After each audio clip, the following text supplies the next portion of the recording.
What's up, guys? Welcome to Franchise Tag Fantasy Football. It's Aaron here with my friend Ray. This week, we're going to bring you a temp check on running backs. So we're going to give you the top 12 running backs and where they finished and our temperature check on these people to possibly repeat or fall off next year. So as always, please give us a like, subscribe, hit the notification bell, comment something. It really helps us grow the channel and our community. We're out here for you guys. So what's going on, Ray? How's your week been? It was pretty good. This is my daughter's first real able to realize Easter. Yeah. So it was pretty cool. That's she went out and she picked up a bunch of eggs. She didn't paint yet because I don't think either me or Leandro want to clean up that mess. So the paint mess? Oh yeah, not the paint mess. If you went in our living room right now, you would be like, what actually happened? What kind of adult was in here? Just throwing things around, not even caring. So you got to do arts and crafts with eggs, huh? No arts and crafts with eggs yet. Next year. Next year. So what y'all do? Get plastic eggs? Yeah. And just dope. Candy inside? a bunch of her little. She's really into Bluey, so a bunch of her little Bluey toys. Oh. It's it's an Australian cartoon. Oh, all right. Yeah, all right. they're making all the baby money. What about you, man? What about you? My week's been good, dude. I took care of the dogs. Had to take the dog to the vet on Friday. And then mowed the yard, did some yard work, the adult stuff. Homework. Yeah. I'm glad I never have to do homework again, ever in my life, ever. I'm trying to get there, so we'll be there one day. Let's start off the show with a question, with a good question. I'm on this forum, or fantasy football forum on Facebook, and there was a question that was asked, and they asked a lot of different questions, and sometimes I try and chime in, sometimes I don't. But I saw a question in there. It was from Philip on this forum, and I let him know that I was going to respond to him. His question was, okay, I need some advice on a trade I've been staring at for about a month. In a 12-team Dynasty PPR league, I'd be giving up Kamara and Noah Fant and receiving Swift, Kupp, Kelsey, and the pick 111. I already have the pick 110, so what's your opinions? And I saw that question and I immediately thought to myself, what's the comparison that you're really trying to make? Where is the real trade happening? And to me, that real trade is going to be Kamara and Kelsey. That's where your real trade was. Am I wrong to think that? So, breaking this down, he's giving up Kamara and Noah Fant for Kelsey, Kupp, and Swift, DeAndre Swift, and the 111. And he's getting a pick. He's going to get the 111. Now, I think that he would keep the 110. That kind of makes it seem like that's a really, really nice trade. Yeah, I might think about that. Sweeten the deal up quite a bit, actually. Yeah, a lot. Dynasty-wise, 12-team full point, giving up Kamara, but getting Kupp, who's still got time, and it has a new contract. Giving up Kamara and getting Kelsey, who might be at the end, but you could draft per se with one of your 110 or 111 if he falls, Kyle Pitts for youth replacement. And getting DeAndre Swift, who after I think this year and possibly next year struggles a little bit, could be a good running back. I think I would do that trade. I think I would too. Thinking about it, getting that extra 111, I'd really like that. So you're basically getting back-to-back in your next rookie draft, which that's pretty good value right there in and of itself. You're not getting a running back there, but you're getting a young running back in return, and maybe you play the waiver wire, pick up an old veteran to stifling you this year. Or you could take those two back-end picks and try and move up a little bit, That's true. You have an extra one that you didn't really need if it doesn't benefit your team. He put the actual roster that he had in here. But I think more importantly, when I was going through the comments, and I had a guy reach out to me, and then I started reading around and digging around and spent a lot of time looking at this, there was a lot of people that are really high on DeAndre Swift. And I'm sitting there like, am I taking crazy pills? Did they not just sign Jamal Williams? Did he struggle to start over Adrian Peterson? Are the Lions going to be confident in 3 years? I'm not buying any of that. I feel like I'm taking crazy pills. That's when I looked at that, I thought I was wild. You thought you were wild for. Just not believing in the fact that Swift is an RB1, and that's what I was seeing. He is not an RB1 this year or No, next year. he's not close to being one. Just on the simple fact that he's going to be on such a horrible team for years. The dude is talented. He came out of Georgia. He was talented in Georgia. He's still talented now, but it's the sheer fact of, like you said, that entire organization isn't good. Not good at all. So no, and they've misused the running back for years, and every time someone talks about the Lions, Kerryon Johnson was supposed to do it. He didn't, but they made Barry Sanders retire because of how poorly it was ran. That was the best running back they have ever had, and we'll never get another one. And they made him quit.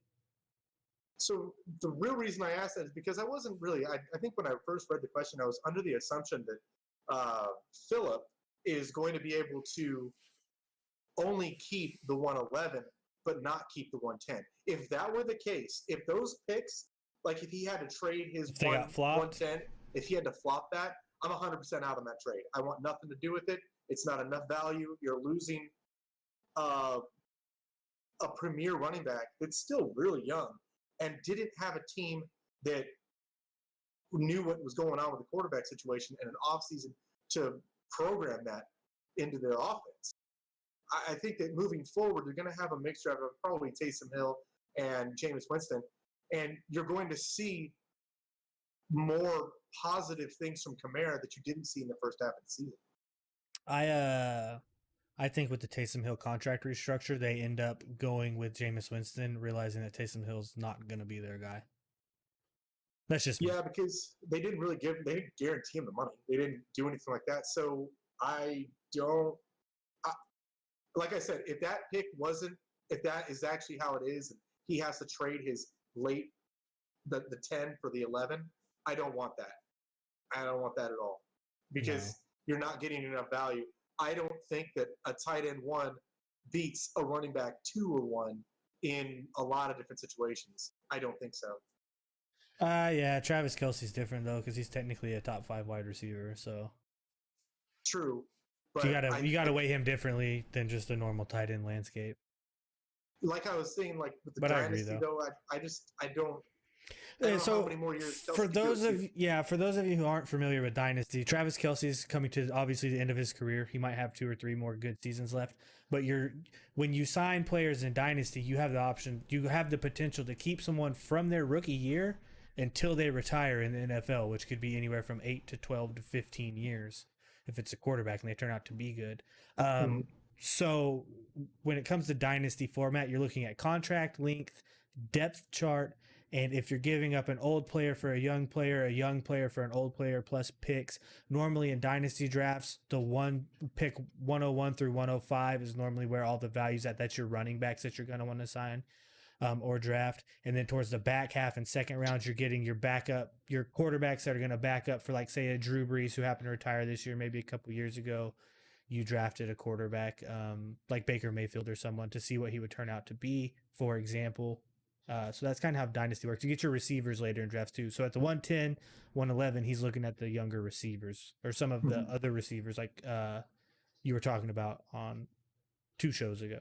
Your Jalen Waddles, your Rondell Moore, wherever he might go. Maybe Jamar Chase falls that far. I was about to say maybe Jamar Chase, but I don't think he falls that far. That's how you're looking in Dynasty rookie drafts. You don't have you start up Dynasty, you do like a regular redraft, and then every year after that is just strictly a rookie draft. So that's how Dynasty works. I wouldn't know what the temperature check would be on like a Pitts, but where would he fall in that Dynasty format, he might make it back to you in the 110. I doubt it. Really, you might. And if you have the chance to get Pitts on your roster now, he's not going to be good for another year and a half, 2 years. But you have that's your Kelce replacement right there. Yeah, you keep Kelce for the few years, and then But I get what you're saying. But I agree. If you're swapping picks at the end of that, no, I'm not doing it. Yeah, because like you said, the 110 and 111 back to back give you so much leverage to try to move up in the rookie draft. Exactly. So to kind of cap this off, where do you see Kerryon Johnson finishing? I would say running back 25. Carryon Johnson or DeAndre Swift? I'm so sorry. DeAndre Swift. See, I was already thinking about Carryon Johnson. I was like, bro, Carryon Johnson is third on the depth chart now. Yeah, I know. Like, what the heck? That was a quick turnaround for him. I was already thinking, like, oh man, this guy that probably should be playing but doesn't play. That's what we thought about Carryon Johnson for so long. And now DeAndre Swift, I think, is going to be the same thing. I would say 25th running back, fantasy-wise. Best case scenario for me, I'll give you a best case, 16. You know what? I can agree with that. His range is from 16 to 25. His range is from 16 to 36. Oh, you think that low? There's 32 starting running backs in the NFL plus the tandem backfields. He has potential to not finish as a running back one on any team. That's honestly, and that's not his talent. That's the Detroit Lions. Yeah, I would agree. So you have to think about it like that. Yeah, and I mean, if you're banking on that being your running back one, no, thank you, because I don't even think he has the capability to be a running back one in that offense. I don't think he does. Yeah, I would agree. I would agree on that. Yeah. I think we're starting to beat the dead horse now. So yeah, no. Let's jump into it. So like I said at the beginning of the show, we are going to give you the top 12 fantasy finishes for half-point PPR. So half point per reception. This will be the top 12. Some people on this list will surprise you. It surprised me when I saw it. We're going to cover it. Obviously, key injuries going into last year, Christian McCaffrey. He was a key injury that went down, and Saquon Barkley. They both went down. Christian McCaffrey, after the first 3 weeks, was on pace to break all sorts of fantasy records, NFL and fantasy records, before he got hurt. Yeah, but then you had that situation with Christian McCaffrey that probably soured some faces there. That he was in and out. You'd think that he's coming back, so he's going to be taking up a key spot in your roster if you don't have enough IR spots, and it was too much of a guessing game with Christian McCaffrey. But I think that might have soured his image, and he's still really, really good. Like, draft him in the 1 overall spot. Good. I was just about to say, if I had the 101, he would be my top choice. Don't forget that man. Yeah, so don't forget about him. Saquon obviously got hurt. It came down to the one thing where you knew it was a season ender when it happened. You didn't have the thing with Christian McCaffrey, so I think he's a little bit forgot about. But obviously draft season rolls around, and it's always the same story every time. CMC, Saquon, Zeke, Kamara, Henry, who are you going to take where? You know what I mean? So it's one of those things. And then Joe Mixon. I'll let you talk, Joe, because... Joe had a similar circumstance to CMC. He wasn't on pace to set the world on fire, but he definitely had the similar feel to it. It's like you kept thinking he's going to keep coming back. It kept getting pushed out another week, and it probably hurts you in the long run. You probably could have maybe flipped him in the beginning of the season, but thought, okay, well, I'm going to get him back instead of hanging on to him, and now he's just a dead spot on your roster. But I know I had him in one of my leagues, and I was pretty disappointed in the fact that he was going to be my running back one and did not end up being. So you were all in on him beginning of the season? It was more because it's a really big league. It was that 16-man league that you fell asleep during. Yeah. So I had that was boring. That was the most boring draft I had ever seen. Not gonna lie.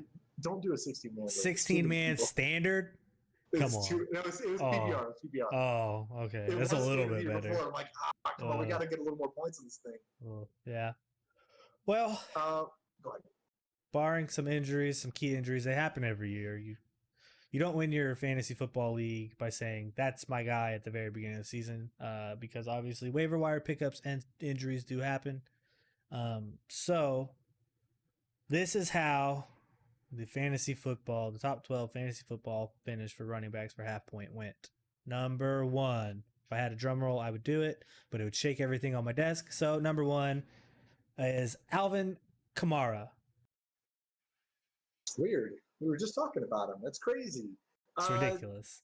I think his points definitely got inflated by that, 6 touchdown game that he had 60 points. That's going to inflate your numbers a lot. And I don't think that it looked that great without Drew Brees. I mean, I'll say that first and foremost. But subtract those 60 points and make it an average game of his 15, he still finishes running back 4. Yeah, I was going to say it definitely bumped him up. So without Drew Brees, it didn't look great, but that was without an offseason of training either Taysom Hill or Jameis Winston as the running back. Or I'm sorry, the quarterback one, the QB one there. I think that you give that an offseason, you give that some time to kind of marinate a little bit. You're going to see Alvin Kamara definitely infusing that offense a lot more. You're going to see a lot more checkdowns, a lot more reasons why they get him the ball. When you got a guy that has that kind of talent with the ball in his hand, you want to give him featured positions and try and get him the ball as many times as you can in any way you can. That's how I see Kamara. Yeah, I see him as a player who definitely is getting manufactured touches. Oh, yeah. Doesn't matter where it is, but yeah, he's definitely. I think I saw the comment of someone does not like him as a runner.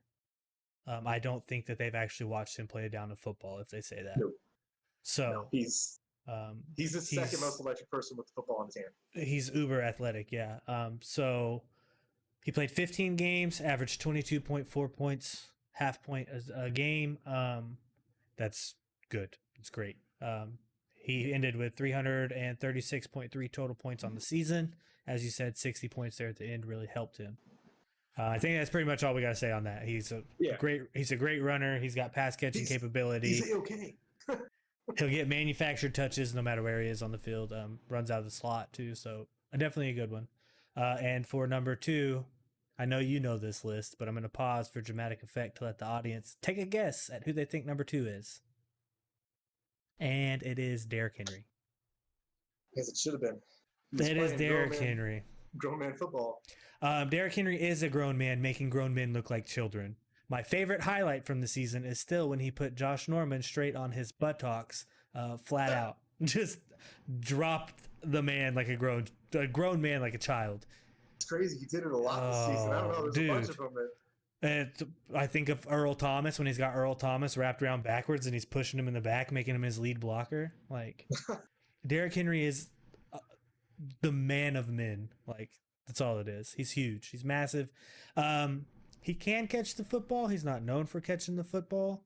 But this dude is, 2,000-yard rusher. Like, he is going to get his yards no matter what. The Tennessee offense runs through him, but thankfully they now have Ryan Tannehill, where if the run starts to stall out, he's good enough to throw the ball. A.J. Brown, obviously, great wide receiver. Well, good, potentially trending to be great.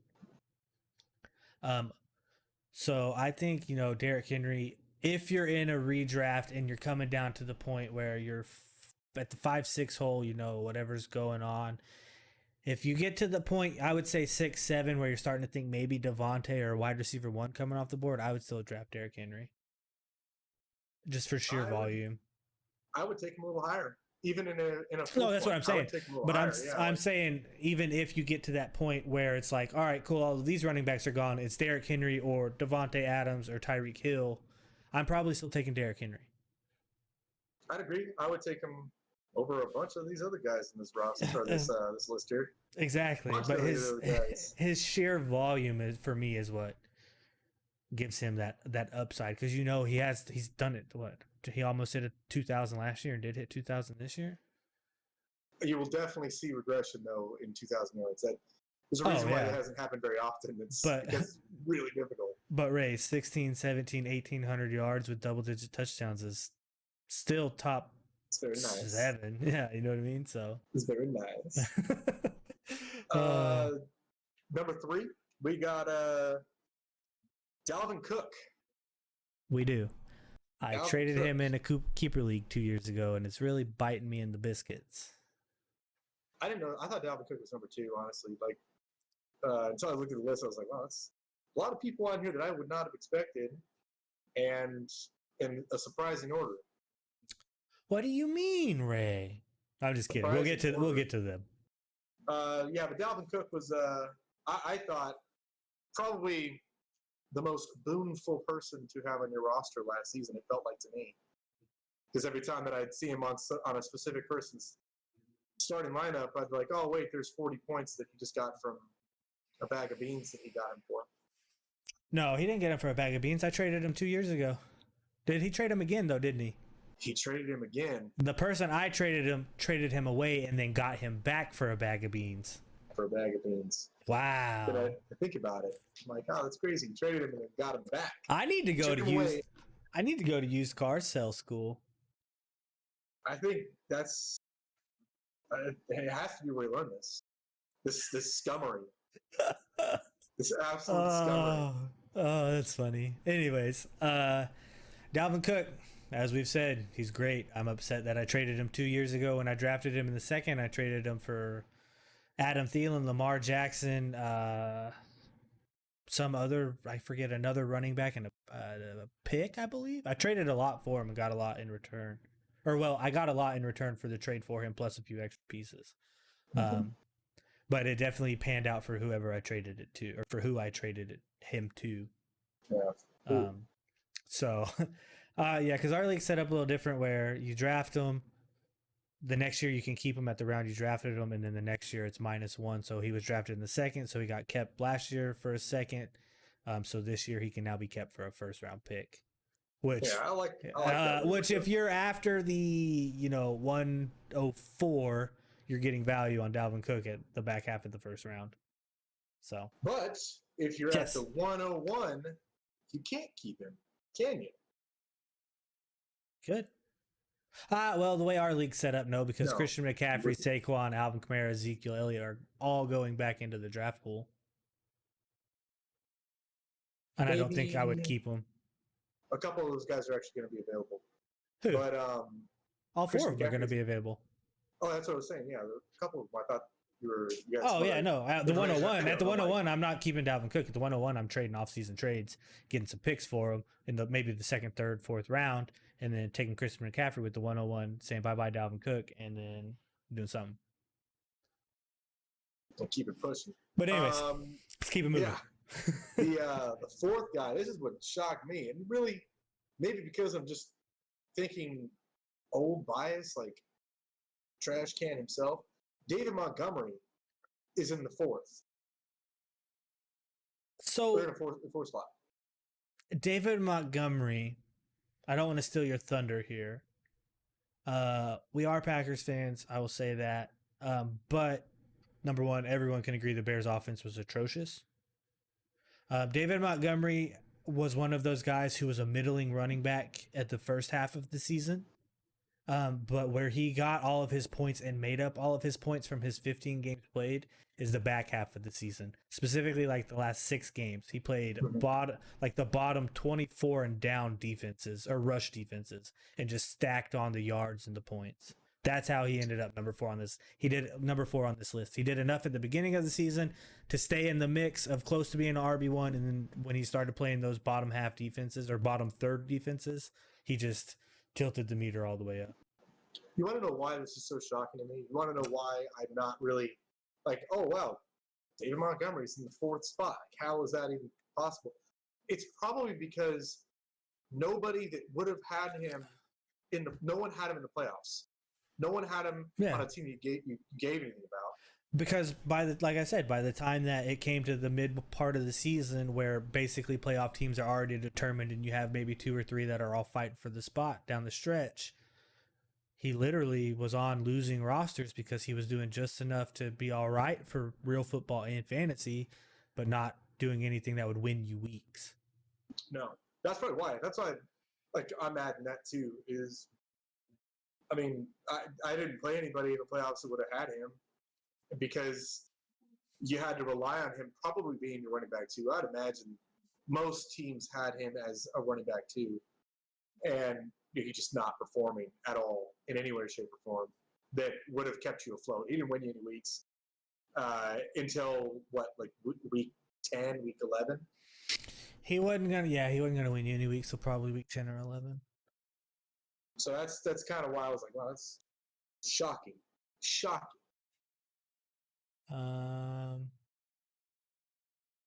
Yeah, the next one. Yeah, next running back here that finished number 6th. Or finished in 6th. Number 5th. Oh, number 5th. Sorry, I skipped one. Number 5. Give you guys a guess. I like to compare him to Alvin Kamara. Just re-signed with his team. Aaron Jones. Aaron Jones. He was the whole offense. He He made it go. Him and Devontae Adams make that offense happen because no one else wants to. What I do think you're going to see from Aaron Jones this year, just because of where he finished in the 5 spot, I don't think he gets that high this upcoming season. I don't think he does. And it's unfortunate because he does have that Alvin Kamara-esque talent. I think. I mean, he's proven it year in and year out. He's done it. Yeah, that is true. Maybe he's the poor man's Alvin Kamara. Maybe that's a good way to put it. That's a good comp. Poor man's Alvin Kamara, and by poor man or poor woman, we mean poor person. We mean like the back half of the first. Yeah. Maybe the beginning of the second. I'd probably take him in the beginning of the second. That's where I would. Like to get Aaron Jones. I do think, however, home leagues, he probably goes early and does not return on that value. Yeah, I could buy that. Yeah. I mean, to be fair, he finished top 3 not last year, but the year before. The year he broke he had 16 rushing touchdowns or whatever it was. He finished top 3, and then last year to finish top 5. That's strictly based upon him just being great. Like, they finally started using him. I think the split between Jamal Williams and Aaron Jones stopped being so prominent, and you started seeing more touchdown opportunities for Aaron Jones. That's why I really think that A.J. Dillon Dillatron is going to be eating into those things. Stop. My man Dillatron. Stop it. I even lean into the microphone to tell you, stop this. Blasphemy. Blasphemy. The legs do it for me. Stop. All right. Anyway, so, I mean, Aaron Jones to David Montgomery, to put it to you this way, was a 2.4 point difference, and Aaron Jones played 1 less game than David Montgomery. So David Montgomery, I think, is the outlier as far as the top 5 goes. Probably one of the bigger outliers on this entire list. But there are a couple towards the bottom. But anyways, yeah. But anyways, especially where he's at. Number 6. This is one that Aaron was trying to get to. Jonathan Taylor. What do you think? What do you think about that? Number 6. I think the man is a good running back. I think the man is a good running back. They do have a good offensive line. They do cater to a more run style game with their offensive line and pass pro. But they're probably a better running team. I do think that Marlon Mack, and I say this with a heavy heart because it really hurt my roster at the start of the season, game 1, tearing his Achilles. Yeah. Played a big factor in him being able to come out so quickly and get the prominent lead starting role. Does Jonathan Taylor win the role over the entire course of the season? Absolutely. You don't spend that much capital on a running back and him not end up taking the starting role. But I don't think it was supposed to happen as quickly as it did. And then Marlon Mack would have continued to take that role, and you would have had more of a 2-back situation rather than what the circus that they had at one point in the season. I'm just going to speak from experience because, I'm part of that hallowed Achilles club. I can speak personally to this. It's real hard to come back from an Achilles tear. And I'm not a professional athlete, I understand that. But it's still pretty tough. And you don't see a whole lot of running backs come back from that Achilles tear and be the same guy. Like, I think Arian Foster, he tore his Achilles. Never was the same. No. And I think that's what the Colts did when they re-signed Marlon Mack, because Marlon Mack's going to be back. I think they said, hey, you did a lot for us. Let's give you a 1-year deal so you can get back and show everyone that here's your kind of prove it contract so you can move on and get some more money before you're done. So now, like you were saying, it's going to be tough for him. I think he'll do it. He won't get all of the work per se, but he will get worked into that backfield. Yeah, that's what I'm kind of thinking, like he's going to be more of a pestering opportunity killer to Jonathan Taylor. Go ahead. It's going to kind of damper the ceiling a little bit for Jonathan Taylor. Definitely bringing him out of the top 10, I think.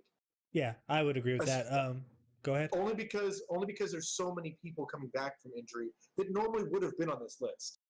You check about 3 guys we mentioned right at the beginning of the show, they were most likely going to finish somewhere on this list.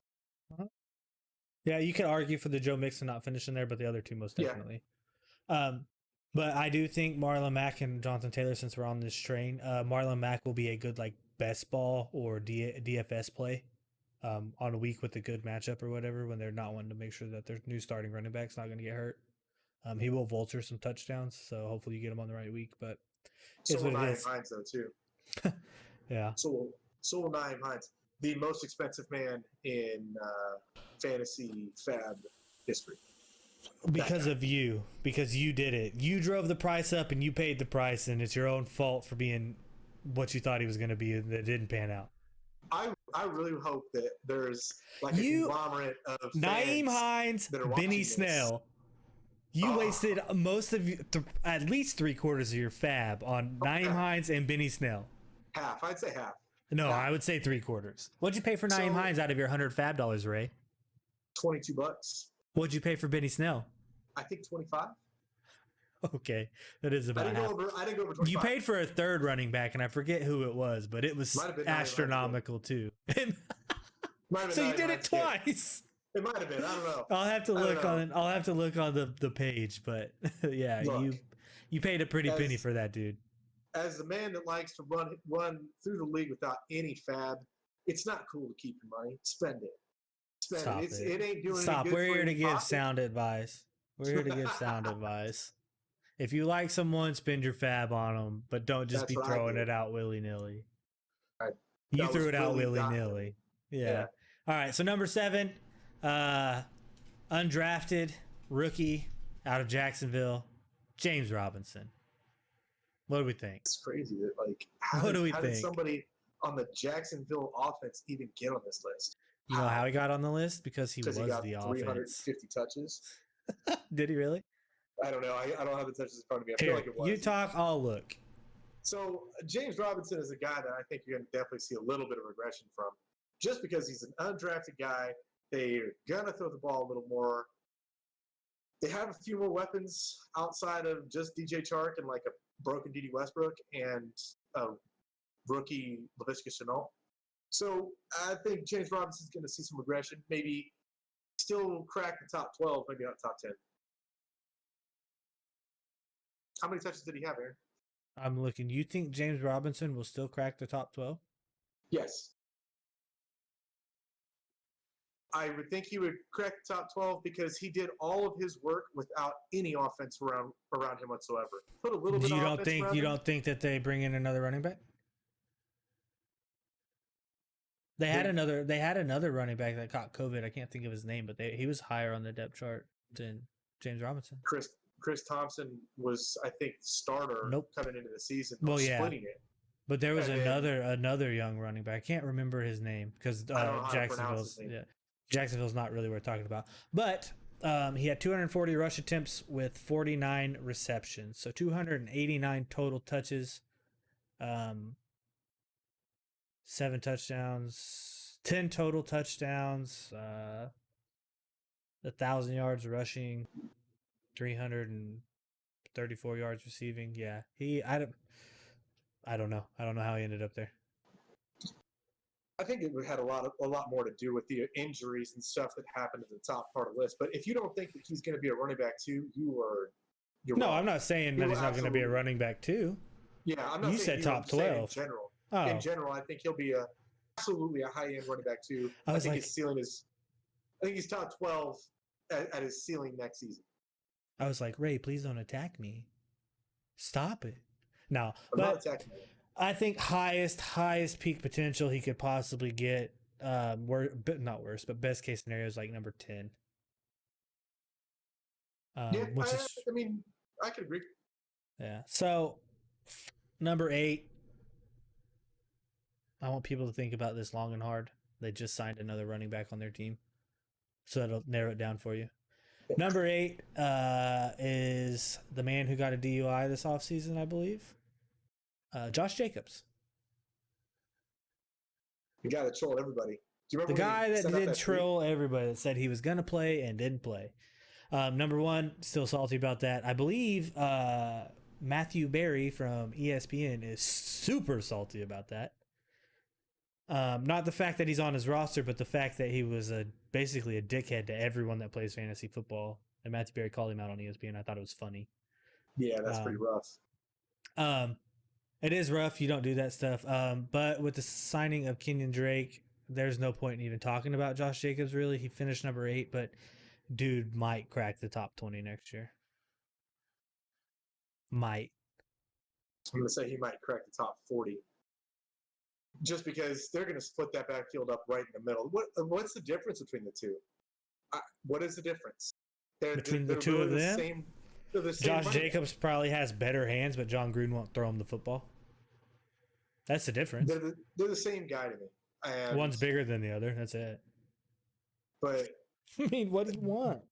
John They screwed Gruden it up. They screwed the pooch. I don't understand. Like, why make this? Why are we talking about this? Why are we So talking about the Raiders? smart NFL move, horrible fantasy move. I don't even know if it was a smart NFL move. They're paying him like $10 million. Who? Kenny Drake. Sure. It's not much money for a running back. I'm just kidding. That's Lot buku for- amount of money for a running That's back. a lot for a split back. That's true. But Josh Jacobs still on a rookie contract though, so they have some money to spare True. there, and they had a lot of cap room. Their offensive line stinks. The backfield situation stinks. Quarterback subpar. Some would say stinks. Stinks. So Josh Stinks. Jacobs just needs to go in the stinky, smelly trash can. That's it. Yep. Like, don't if Leave him there. Let somebody else draft him. decent real NFL move. Horrible fantasy move. Josh Jacobs. Put an L in him. He's done. Just let somebody else draft him. That's draft strategy right there. You see some guy that you really hate and you're off of, don't do it. Let somebody else take that bullet. It's better to be wrong with him on someone else's. Well, I'd rather him be wrong on someone else's roster than right on mine. Because I know that it's not going to be right. All So, right, the number next guy, 9.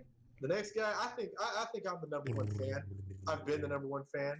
My whole team name was revolving around this man, You traded up to get him. and I was right. This man missed half the season and finished in a 9-hole. Nicholas Chubb, ladies and gentlemen. Nicholas Chubb. When you think that you got it right, it was Nick Chubb the whole time. It was right there in front of you. He's the best running back, pure running back in football. And that's it. That's Pure? it. Best Better than pure Derrick running Henry? back. Yes. Yes. Yes. Agree to disagree. That's all I'm gonna say. He's good, but pure running I'm a back, big I don't Chubb know. fan. I'm a big Chubb fan. Can't tell. Yeah. So he played 12 games, averaged 16.6 points per game, with a finish of 199.7 points. So we're going to go ahead and roll into number 10 because, as you know, it was his split back partner in the backfield who played 16 games, had 12.5 points per game, and finished with 199.5 points. So literally, both Cleveland running backs finished in the top 10 with 0.2 points difference. You had Nick Chubb. He obviously hurt you with the injury. Luckily, it was in the beginning of the season. Luckily, Cleveland had a good, competent back in Kareem Hunt to not rush Chubb back and let him fully heal. I do like both Cleveland running backs. I like Cleveland's running game. I won't say entire offense, but I like their running game. They have built a good run game. I did somehow miraculously traded what presumed to be a 1 foot in the grave T.Y. Hilton straight up for Kareem Hunt. It definitely worked out in my favor because he kept my team afloat for the most part. My team didn't do good this year, guys. I'm not gonna lie to you. It hurts my soul. It really hurts my soul, but I sold the farm to win next year. So it's happening. But anyway, so how do you feel about the tandem? I think Nick Chubb's going to finish a lot higher than that this season. It's evident that he could because he's at 9th, missing, I think, 5 games. It felt like 5 games. You can automatically assume that he's going to be in the top He 5. He missed 4, 5 if you count the one that he got injured on. Trust me, I count that one because I only got 3 points from that. So I'm going to count that one too. Stop it. He's going to finish in the top 5. Period. And I think that you see a little bit of regression from where Kareem Hunt is, but he'll still be a running back too. Absolutely. And Kareem Hunt's not going to be a top 10 running back, but they know that they can split carry. They're both going to get work in the red zone, just like they did when both of them were on the field. Anyways, and one will finish. Chubb will finish RB1. Kareem Hunt will finish RB2. It's a good tag team tandem down there, or up there in Cleveland. They do play in the NFC North, which is primarily known for their defenses, as far as the Ravens and Steelers. I can't really count the Bengals because everyone walks through them, but bang bang, shots fired. I mean they play in crappy weather all the time, so the ball is going to be getting run through those two guys.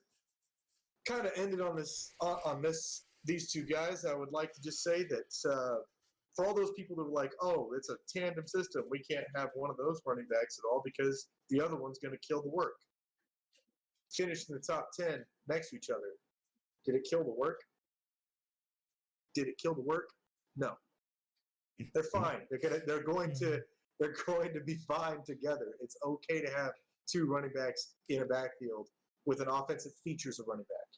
It's not okay to take that shot on. Let's just talk about the Detroit backfield. You don't want to no part of it. Yeah. Guess who's probably going to keep Kareem Hunt as one of his keepers this year? I mean, it's a smart move. It's a 6th-round pick. I mean, and he'll be a running back too. Absolutely. He catches too many balls. He's good value. Too much on third downs. Good value. We'll wait till after the draft before I start making these spicy keeper picks. But on the fence right now, I'm keeping 2 guys that finish as top 12 running backs. No, you already know that my keepers are already locked up. So, but anyways, so number 11, a lot of people have. I would say this is more of a sour taste pick than the Christian McCaffrey player. You think so? I do. I honestly do, because every year in, year out, you get consistent games, but you don't get big games from him. And this happens to be Ezekiel Elliott. He's consistent. He's consistently good. This year definitely was a down year for him because normally he's averaging about 18 points a game. This year he averaged 13.2 through 15 games. Credit is probably to the Cowboys' atrocious offense and awesome starting quarterbacks that they had to deal with after Dak went down. But I think people are to the point where they're getting tired of Zeke, where they draft him in the top 4 to finish number 1, and he never finishes number 1 because he doesn't have enough big explosive games. He's going to be the forgotten about running back this year where he drops in drafts. And I think that could be value for somebody that gets him in the 8th. I bet that's where he falls. That's the 8 hole. Just feels natural to say it that he falls into the 8 spot.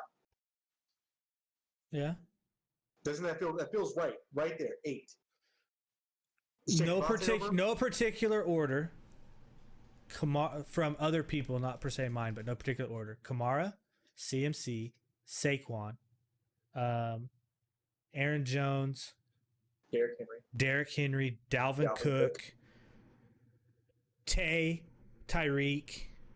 Yeah, that actually, I could see people taking them between 8 and 10. I think he falls right around where Nick Chubb's probably going to go. That's true. I think you could take either one of them and be happy. Yeah. And if David Montgomery goes in your first round, just be happy that you don't have to worry about that team. Just be happy that you got an extra player on your roster. Yeah, you just got an extra pick. It's basically what it is. But yeah, I mean, I think Zeke's forgotten. He's great, but he doesn't give enough of the boom games. He's super consistent. Don't get me wrong, he's consistent, but he just doesn't give enough of the he'll keep you in the game as far as fantasy, but he doesn't give you enough of the 40-point Cooks or 60-point Camaras or 37-point Joneses that are going to win you that week. I'm being honest. When Ezekiel Elliott is on your roster, I'm guaranteed at least 15 points. Yeah. But no more than 20. I don't think that's bad. It's not bad. No, it's good to have steady, consistent running back. as especially as your RB1. But when you have a steady, consistent running back that I'm guaranteed at least 15 points, but I have the potential to get 40. You see what I'm saying? Higher ceiling for other running backs. You think Tony Pollard eats another work? Yep. I honestly do. I think the split has been what, like 80-20? I think it goes to more of a 65-35, 60-40. 25 touches a game for Zeke, and then 8 to 12 for Tony Pollard. Would you take Tony Pollard as a flex? Would I? Yeah. I would draft him later in drafts if he was there as quote unquote insurance, especially if I was a Zeke owner. Yeah, especially if I was a Zeke owner. I might draft him late in drafts to try to play him as a flex to see how the first few weeks of the season pan out, and then after that, just cut him. Especially if he's in the 13th, 14th, 15th round, doesn't cost you very much capital. Yeah. The reason I'm asking is because when you get into those late rounds, you're talking about like the 9th, 10th, the 11th. There's no running backs left on the board. I don't even know if Tony Pollard would fall that far. No, that's where you're drafting your flyer receivers / handcuffs. Yeah, maybe that's something to take a look at too. If you're that big of a Tony Pollard believer and you really are just down on Zeke, maybe that might be a move to make. I don't know if I'd make that move, but I feel like I always draft the handcuffs and it never pans out. And I wonder why I drafted that guy. Like, what was the reasoning behind me picking this dude up? Why did I do that? I feel you. But number 12, my guy on my team, who I am really hoping they will throw him the ball more this year. I mean, you're not going to get 80 receptions from J.D. McKissick. It's never going to happen again in history of time. But as you alluded to, from the Washington football team, Mr. Antonio Gibson, or as Ray likes to say, Gib season. It's Gib season, baby. It's Gib season. He finished at number 12. 14 games played, 13.2 average points per game, same as Zeke with one less game played, and finished 184.2 total points. Go ahead. I know you have some stuff you would like to say about this man. All right. So first and foremost, his offense got a whole lot better in the offseason. I don't care what you say. That's it. He's got the best quarterback he's ever had. He has another option to stretch the field in Curtis Samuel. They're going to use him more as a receiver. They have to. There's no way that they eat into each other's work in the backfield. They already got a guy like that in J.D. McKissick, but just not anywhere near as fast. You might see a step from Logan Thomas. The whole offense just got better. So that means that Gibson is going to get better. I don't see any way that McKissick has anywhere near as many catches as he did. That's wild to me. I still think it's got to be fake. Like, somebody went on Wikipedia, J.D. McKissick's wife went on there. She was like, "Look, honey, this is a Christmas present. Stop it. 80 receptions. Stop. No, he was viable. J.D. McKissick was viable last season for a good part of it, just because of how many receptions he was getting. Yeah. In a desperate situation, viable, but viable nonetheless. But yeah, I think so. Antonio Gibson, 14 games played, 170 attempts, 795 yards. His longest was 40. He did have 11 touchdowns. I do see regression coming in the touchdown market. However, he only had 44 targets, with 36 of those being receptions. That's a good catch percentage. I do see is a good number. 36 receptions, on 44 targets for 247 yards. I do see that probably going up because, as you said, 80 receptions to J.D. McKissick is just astronomically ridiculous. I can't fathom and wrap my head around how this dude had 80 targets. I think I said reception, but he had 80 targets. That's double what Antonio Gibson has. 80 receptions? He had 80 receptions. Jesus Christ. So you figure you give 80 receptions here, that's double. That's another 500 yards on the ground, plus probably a couple touchdowns. Take a few touchdowns away for next year, but give him more rushing attempts. Because I honestly fully believe Antonio Gibson has more than 170 rushing attempts next year. Yes, like 250. Why not? It's probably going to be the 210 to 225 range. But that's still 40 to 50 more touches than what he had this year. So even though he might drop off a couple touchdowns, I expect more touches, and he'll probably break 1,000. Well, he won't probably. He will break 1,000 yards rushing if he gets over 200 carries. Were you going to take it back? What's your over under on Antonio Gibson? As far as fantasy finish, Top 10? fantasy finish, Yeah. Does he crack the top 10? they have a really good defense. They're gonna want to keep the ball away from other teams. They do play in the NFC East, which is a joke. I said it. It is a joke of a football conference or But division. boy, are those Cowboys swell. It's a joke. Everyone forgets their playoff team from last year at 7-9. I sure do love the Eagles. They're great. I could see with that division, yeah, because they get to play all of those people twice.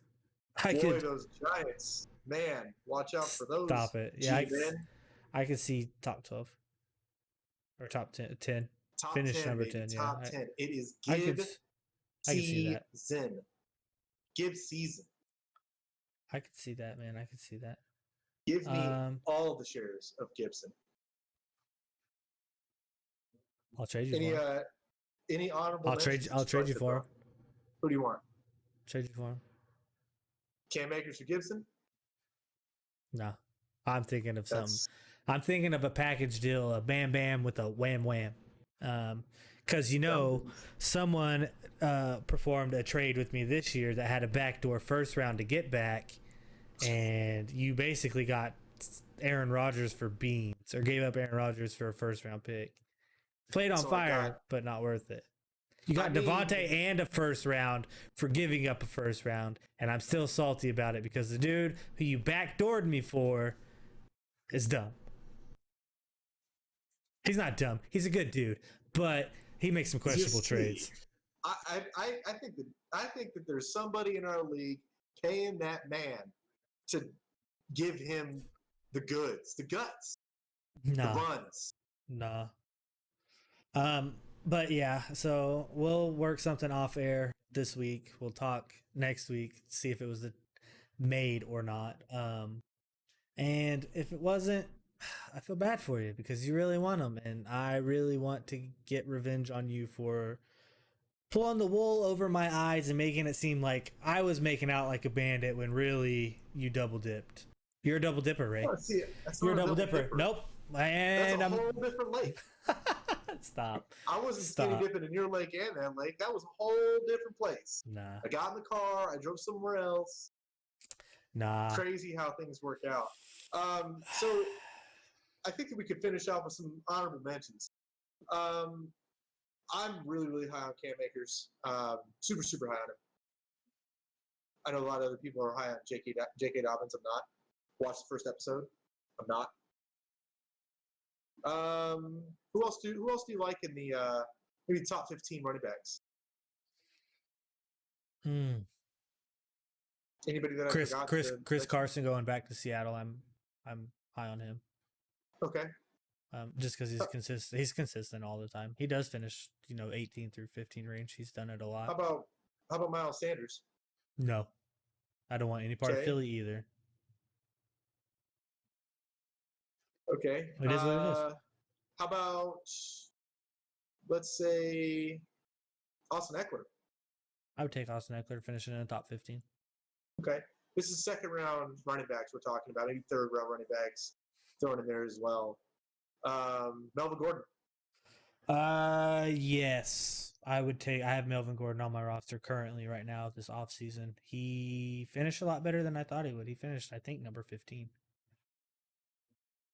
Any of the 7,000 running backs they have in San Francisco? They just got rid of Tevin Coleman. It feels like there's an endless supply of guys that you've never Kyle heard of. Kyle Shanahan's offense, bro, is just like he makes the feels most like obscure running backs relevant. Raheem Mostert, I think, will be good. I don't know about top 15 just because there might be other people above him. Mike Davis in Atlanta. Watch out for Mike Davis in Atlanta. Maybe potentially. It all depends on a lot of this stuff we're talking about before the actual NFL draft towards the end of this month is all speculative up until the point where we see where people actually go. I'm going to take a rookie running back, Javonte Williams, depending upon where he goes. I will say he probably might finish top 15. I talked about him on the previous episode. And I am. I'm higher and higher on him 2 episodes ago. Yeah, and I'm telling you, man, a lot of people are thinking Etienne and Najee Harris. They're like, oh, these two guys, they're forgetting about Javonte Williams. It all just kind of depends where they go, but I can see him finishing there.